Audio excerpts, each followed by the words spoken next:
तो दुनिया में कोई भी पैसिव अगर बनानी है बच्चों, तो एक बात आप अपने दिमाग में रख लीजिए, क्योंकि सब्जेक्ट जो होता है उससे मतलब एक्टिव का मतलब होता है कि कोई किसी काम को करता है, ठीक है।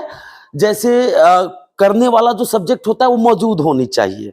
लेकिन पैसिव में क्या होता है ना बच्चों, ध्यान दीजिएगा आप लोग इधर इधर से, कि पैसिव में एक्चुअली में क्या होता है ना कि मतलब क्या किया जाता है उस पे फोकस किया जाता है, ठीक है। तो कोई करता है और किया जाता है। पैसिव का पहचान दिमाग में रखिएगा, कर एक्टिव में, और किया जा कबूतर जा जा, यही जा जो है पैसिव का पहचान है।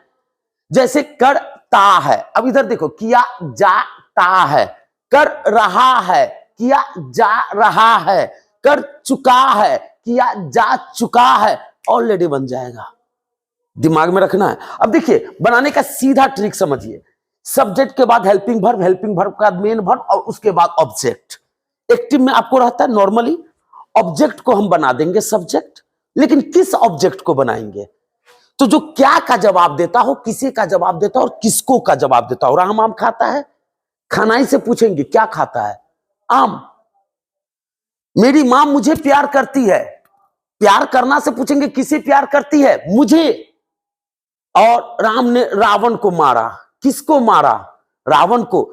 याद रखना है मेन वर्ब के जो ठीक पजरा में होगा वही डायरेक्ट ऑब्जेक्ट होगा, और जो प्रीपोजिशन से सटल वटल रहे ना उसको डायरेक्ट ऑब्जेक्ट नहीं मानेंगे, ठीक है। उसके बाद अब डायरेक्ट ऑब्जेक्ट को सब्जेक्ट बना देंगे, और ऊपर में अगर हेल्पिंग वर्ब है तो उसको नीचे उतार लेंगे, ठीक है।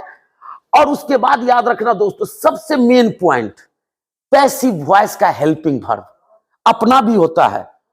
इसकी संख्या है is, am are, was were, be, been और बीइंग। अब याद रखिए उसके बाद ये एकदम सत्य है, रघुपति रीत सदा चली आई, जान जाए पर वचन न जाई, कि पैसिव का मतलब होता है कि हम दुनिया के कोई भी पैसिव में तीसरा रूप ही लगाएंगे, और उससे पहले हमको is, am are, was were, be, been और बीइंग लगाना है। तो आइए सबसे पहले हम आपको बता दें और कि इज, एम आर कहां लगेगा। इज, एम आर लगेगा सिंपल प्रेजेंट टेंस में।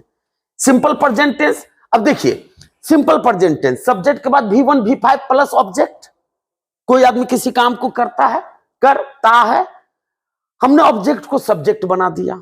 अब यहां पर मैंने टॉर्च लेकर ढूंढा कि कहां पर है हेल्पिंग वर्ब, तो इसके पास तो अपना कोई हेल्पिंग वर्ब है ही नहीं, इसीलिए हमें डायरेक्ट वे में हमें क्या लगाना पड़ा, तो पैसिव का जो अपना सहायक क्रिया है, पैसिव का अपना सहायक क्रिया इज, एम आर, वो लगाना पड़ा।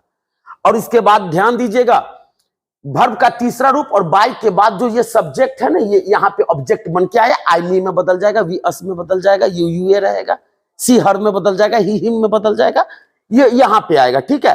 तो इसका मतलब हो जाएगा किया जाता है। जैसे I drink Coca Cola daily, मैं रोज कोका कोला पीता हूं, यहां पर कोका कोला भी ऑब्जेक्ट है और डेली भी ऑब्जेक्ट है, लेकिन याद रखिएगा क्या पीता हूं तो कोका कोला, क्या का जवाब कोका कोला, इसलिए मैंने कोका कोला को सब्जेक्ट बना दिया।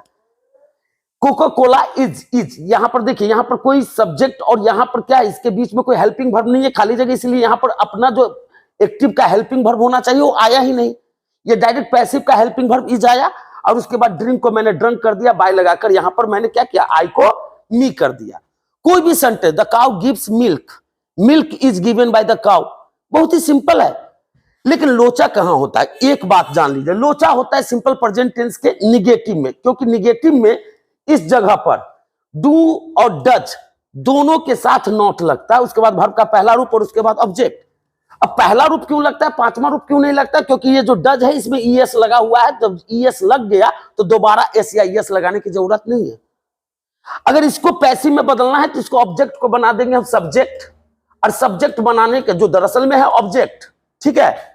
अब ये जो पैसिव है वो अपने मम्मी की तरफ गौर लगा कर देख रही कि मम्मी मम्मी पापा किसको कहें, क्योंकि डू और डज तो पहले था ही नहीं, अभी आ गया है, कहां से ना कहां से टपक गया, ये इसका एक्स प्रेमी है पहले का। अब ये गुस्सा गई कि तुमको मैं जो सिखलाया था वही करना है, तुमको मुसीबत में कौन साथ दिया था, तो कहा कि इजे मार, कहा कि जो हमारे साथ था, हमारा नॉट उसी के साथ लगेगा, ये दिमाग में रखिएगा।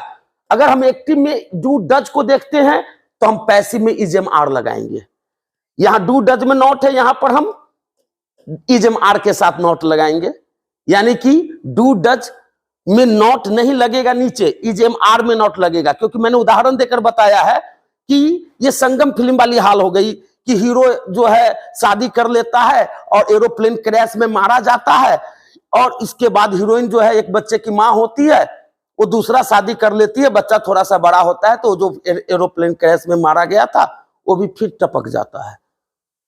तो अब ऐसा नहीं है, ये जो दूसरे से शादी हुआ वो बच्चे उसको पापा कहने लगे, इसीलिए जिस समय डू डज यहां पर नहीं था उस समय इज एम आर को मैंने अपना माना था, इसलिए नॉट किस में लगेगा, इज एम आर में लगेगा, और उसके बाद भी थ्री वर्ब का पहला रूप तीसरे रूप में बदल जाएगा, और उसके बाद हम क्या करेंगे, बाय के बाद ऑब्जेक्टिव केस का प्रयोग करेंगे। बहुत ही आसान है, जैसे I do not tell a lie, मैं झूठ नहीं बोलता हूं, यानी मेरे द्वारा झूठ नहीं बोला जाता है, क्या बनेगा, a lie is not told by me. अब देखो यहां पर डू डज है, यहां पर अ लाई के बाद हम डू डज के जगह पर इज एम आर को लेंगे, इज नॉट टेल टोल्ड में बदल गया बाय मी। एक बात और दिमाग में रखना बच्चों, अगर यहां पे डू डज शुरू में आता है इंट्रोगेटिव सेंटेंस में तो हम शुरू में इज एम आर को कर देंगे, और अगर WH क्वेश्चंस वर्ड पहले आता है तो हम उसको पहले कर देंगे, और इस प्रकार से सिंपल प्रेजेंट टेंस का कोई भी पैसिव होगा तो आप आसानी से बना लेंगे। आप अपने परीक्षा की तैयारी पर फोकस कीजिए, ऐसे सेंटेंसेस हमारे परीक्षा में आए दिन आते रहते हैं। आई होप कि आप समझ गए होंगे। मेरे चैनल को आप सिर्फ देखते रहिए, नए नए वीडियोज को आप सर्च करते रहिए, घर बैठे बैठे आपकी कंप्लीट तैयारी करने के लिए हम वचनबद्ध है। मिलते हैं अगले वीडियो में, बाय।